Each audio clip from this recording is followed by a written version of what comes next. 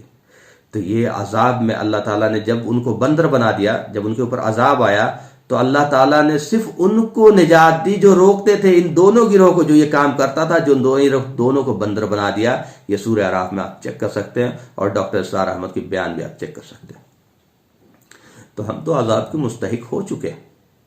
اب تو ہمارے ساتھ صرف ایک ہی آپشن ہے کہ ہم توبہ کریں، اللہ کی طرف رجوع کریں، قرآن کی طرف رجوع کرے. اللہ سے رجوع کرنے کے مطلب قرآن کی طرف رجوع کرے. توبہ کرنے کا مطلب ساری برائیوں سے توبہ کرنا، اس کو چھوڑ دیں اور ان مسلک سے اوپر اٹھ جائیں، ورنہ یہ مسلک ہی ہمیں لے ڈوبے گا. ہندوستان میں اگر ذمہ دار ہے مسلمانوں کی حالت کے لیے، تو یہ سب سے پہلا جو ذمہ داری ہے یہ مسلکی فتنہ ہے، جس نے ہمیں اسلام کو صحیح سے سمجھنے ہی نہیں دیا. ہاں کچھ ان کو کامیابی ملی، سب کو کامیابی ملی کچھ، لیکن آپ اگر کمپلیٹ پیکج نہیں لے کے چلیں گے تو الٹیمیٹ کامیابی نہیں ملے گی. جو دکھ رہی ہے آج جو حالت ہے ان کی، چاہے وہ جماعت کی ہے، آپ دو ٹکڑوں میں ہو چکے، اور جو ان سے الگ ہوا ٹکڑا وہ بھی یہی کام کرنا چاہتا، انہیں بھی یہی نہیں سمجھ میں آ رہا ہے. جو جماعت سے الگ ہوا ہے، سورہ کی جماعت، کم سے کم وہ تو سوچے کہ بھائی میں الگ ہوا کہ صرف امیر بننے کے لیے، یا صحیح سے قرآن کے روشنی میں لوگوں کو دعوت و تبلیغ کرنے کے لیے. تو ہمیں محاسبے کی ضرورت ہے. اور یہ بریلوی مسلک کے علماء کو بھی میں چتانا چاہ رہا ہوں کہ آپ روکے اپنے آپ کے لوگوں کو، اور ڈھا دیں ان سارے مزاروں کو جو چھوٹے چھوٹے مزار لے کر کے بیٹھے ہوئے ہیں. مزار اس ہندوستان میں جو دین پھیلا ہے وہ بزرگوں سے پھیلا ہے، لیکن لوگوں نے ان کے جانے کے بعد ان بزرگوں کا مزار بنا کر کے دھندا بنا دیا، پیسے کمانے کے ذریعہ بنا دیا. اور ان اہل حدیث سے بھی گزارش کرتا ہوں کہ آپ اگر سچ میں دین کو سب سے زیادہ سمجھتے ہیں تو لوگوں کی اصلاح کریں. آپ اپنے آپ کو آئسولیٹ نہ کر لیں. آپ اپنی مسجد، اہل حدیث مسجد، اپنا مطلب دین جو ہے، دین آئسولیٹ ہو کر کے چلنے کا نام نہیں، ساری انسانیت کی خیر خواہی کا نام ہے. تو آپ اپنے لوگوں کو کیسے چھوڑ سکتے ہیں؟ ہم نے دین کو صرف رفع دین، آمین بالجہر، اور سورہ فاتحہ، اور داڑھی لمبی ہو، اور ٹخنا سے اوپر پجامہ ہو، اور عاشق رسول ہو، ہرا پگڑی ہو، ہرا ٹوپی ہو، ہرا جھنڈا ہو، اور جلوس جلسہ ہو، اس پہ دین آ کے رک گیا ہے. یہ ہم سب کی ذمہ داری ہے کہ اس سے اوپر نکلے اور اس سے اوپر نکالے. بولنا تو شروع کرے، ہو سکتا آج نہیں تو کل، کل نہیں تو پرسوں، لیکن اللہ کو اگر یہ چیز پسند آ گئی، ہماری توبہ پسند آ گئی، تو اللہ عذاب روک دے گا، ورنہ اس کو برما اور اسپین بنانے سے کوئی نہیں روک سکتا. وآخر دعوانا الحمدللہ رب العالمین.